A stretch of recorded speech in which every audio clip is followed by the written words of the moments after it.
Hello, everyone. Welcome to the Hopeful Hearts podcast. I'm your host, Holly Perda, and this month's episode, we are going to be talking about friendship.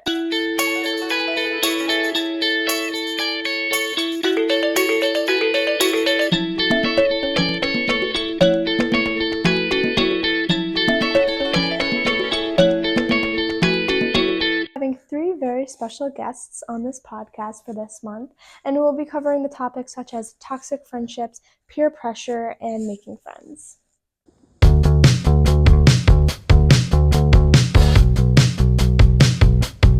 So, toxic friends are people that do not have your backs. They are considered those fake friends or those people that could be jealous of you. When you meet them, they are like the kindest person ever, and behind your back or talking to your friends, they could talk bad about you. So essentially, it's just someone that you can't fully trust because they've broken that trust bond and they just are someone that's not the nicest person. Now we are going to be talking about peer pressure. Peer pressure is when you get pressured into doing something that you do not feel comfortable doing, and it could be as extreme as someone pressuring you into trying drugs or to vaping, or like sneaking out of the house behind your parents' backs, or it could be someone pressuring you into being mean to someone else. And it really varies, but it goes against what you believe is right, and it's not always a great decision. Lastly, we are going to be talking about making friends and the importance it is to have at least one important person to you and someone that you can go to and talk to, and just having that one friend that always has your back and how important that is. So today I have with me Mrs. Marino, and we are going to be talking about friendship. Okay. So what are traits that you value in a friendship? Honesty, loyalty, and acceptance. And with those, what does it mean to be a true friend? Love you in spite of your faults. I have a best friend from middle school, and she works at Sanfordville. And we have been not nice to each other at times, but we both love each other in spite of our faults. And we're honest with each other. It's very important. And I feel very blessed to have that relationship that long, you know. Yeah. So she accepts me because she would have gotten rid of me a long time ago. What does it mean when someone's a toxic friend? Like, not good for your environment, not good for your well-being. Yeah, I agree with that. And have you ever been treated poorly in a friendship? Yep. And how'd you overcome it? Bailed on those relationships. No, I bailed on those relationships because I'm thinking like middle school or elementary school, where I thought people were my friends and they actually talked badly about me behind my back and I didn't find out for years. Ooh. So yeah. So you just left. Yeah. It's the right thing to do. And what's a piece of advice for those that are struggling through a toxic friendship? You have to take chances to go outside your comfortable circle to find the people you're meant to be with. Yeah, because you can't stay in your room. They're not going to come to you. I had always encouraged my daughter Lily to, well, why don't you just ask if they want to hang out and put yourself out there.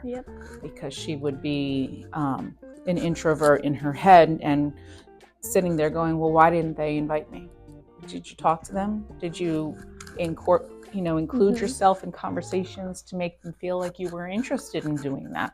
So you have to put yourself out there, and you will get rejected at times as an adult as well. The mean people don't go away, but you have to find your people somehow. And that's how you live and you learn. Yeah. And if someone's looking to make new friends, like you just went over it, like your advice for them, just putting yourself out there. Put yourself out there. Try something new. If you're doing the same thing every day and it's not working, then you have to try something different. So join a club, or go to the gym. And instead of sitting there with your ear pods in your ear, talk to somebody. Make new friends. Yeah, you got to take a chance in order to reap the benefits. Exactly. And that's all. Okay. Thank you. So today I have with me Mrs. Scarpula and Miss Hamilton, and we are talking about friendship. So how long have you guys been friends for? We have been friends for 17 years. So the district paid me to be her friend 17 years ago. Yes, she was my mentor when I first started teaching here. Yes, So. and we have maintained that friendship. That's awesome. What's something that you guys value about your friendship? Do you want me to go first? I'm gonna go first. Okay. Oh no, but what if you steal my answer? Then I guess you're gonna Okay. have to come. All right, go ahead. So I value the fact that we can be brutally honest with each other. That brutal honesty has brought us closer. There were times where there was agitation, but we always value that friendship more so because we are more honest with each other. And I would say that I share those sentiments with her, but I also really love that I feel like Miss Hamilton always has my back. And I think she knows that I have her back, so we always take care of each other. And there's been times, especially when we were going through COVID and the pandemic here, that we just wanted to sit in the corner of the classroom and cry and say, are we going to get through this? And she just always has my back. So I appreciate that about her. That's so sweet. That's awesome. That's important too. What are traits that you feel are important to have a healthy friendship with someone? I think it has to be a give and take. I think, it's not always going to be, 50-50 in a friendship, but I think if you are giving to a person more than they're giving back to you and they're a taker, that's not a healthy relationship. So I think it's about balance. I think honesty is a huge part of that. If you can't authentically be yourself around somebody and you feel like you have to hide certain parts of who you are, then that's not a friend. That's somebody who's way more of an acquaintance than somebody who you really want to grow a friendship with. Yeah, I agree with that fully. What are your thoughts on peer pressure, especially in school, or how should someone handle being in that situation? I kind of wish that kids could see in the future and realize that you're going to get past all of this, because I feel like once you get into a certain part of your life that you're confident, you don't feel like you need to give into peer pressure, and I think a lot of it comes down to insecurity, so I wish that kids could see in the future and realize you don't have to do this to keep a friend. No, and honestly, none of this matters. Being a good person, being true to yourself, not doing terrible things to other people, that's what matters. The older you get, the more confident you get, the less mistakes you think you're making all the time. And that's really where you get to shine. So it's kind of hang on through high school. None of this really matters. Maybe you'll talk to a friend or two after high school. But the friends that you're going to make when you're older are really the friends that are going to be the ones that stick by your side. Your college friends, your work friends, your neighbor friends, So, yeah, I agree. And to go with that, how do you define a toxic friend? I think someone who doesn't have your back and talks about you or isn't happy for you in your moments, sees it as, something that they're to be jealous of, because I think both you and I are always happy for other people and what they accomplish, and we realize it's not about us, but somebody who talks behind your back and just isn't, is only there for you and when things are good and can't be there for you when things are bad. Right. And somebody who will subtly sort of make fun of you, make you not feel good about yourself. Friends should be filling your cups. Friends should be making you feel really good about yourself. And even on your worst day, that's what she was saying about that 50-50. It's never a 50-50. So on your worst day, your friends are there to make you feel wow, it's really not that bad. Yep. And you guys kind of already went through it, but if someone's going through a tough friendship currently, what's a piece of advice that you'd have for them?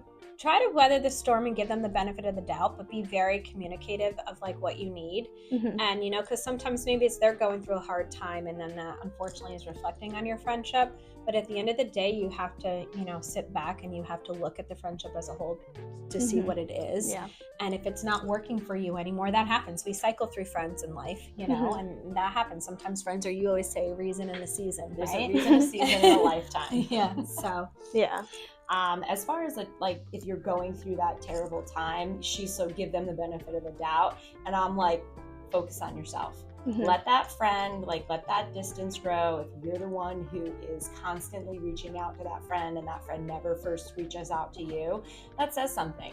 So focus more on what makes you happy. Do the things that you love doing. And if that person is meant to be in your life, they will circle back. Yep. But I wouldn't beg for anybody's attention. That's important. Yeah. And lastly, what piece of advice do you have for someone that's looking to make new friends?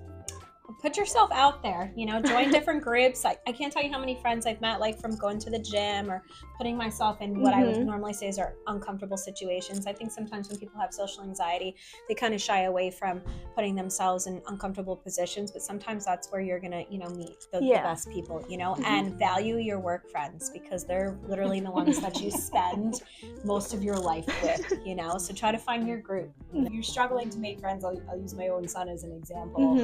And don't ever show this to him, but he moved halfway across the country and he knew nobody. There was nobody in Texas. And so he really struggles, and he struggles with putting himself out there. This is the kid who in kindergarten said, I'd rather be alone than be fake to like have somebody like me. So that was kind of hard for him, but he joined groups, he made friends in classes, and he said the best part when he came home from his year, the best part was making himself feel a little socially uncomfortable, putting himself out there, doing things he had never done before. We always do something twice. The first time, maybe I didn't like it, it was a fluke. Let me try it one more time and see if I actually really don't like it. So just put yourself out there. And I also think that we shouldn't judge future friendships off of previous ones, because I know I'm for one that'll put up a wall and then I won't be my true self around somebody until I feel comfortable. And I think, you know, sometimes you miss out on, you know, forming those bonds with people because you have a wall, because something previously had been done to you that you have that wall up, you know. So just be open to, you know, new friendships. So. That's super important. So that's all, y'all. All right, nice. Thank you guys so much for listening to this month's Hopeful Hearts episode, and I'm so very grateful and thankful for each and every single one of you. So please go out there, spread the word. You know, this is for our Girl Scout Gold Award project, so go out there, tell your friends about it, and I really hope that you enjoyed. So peace out, Girl Scout.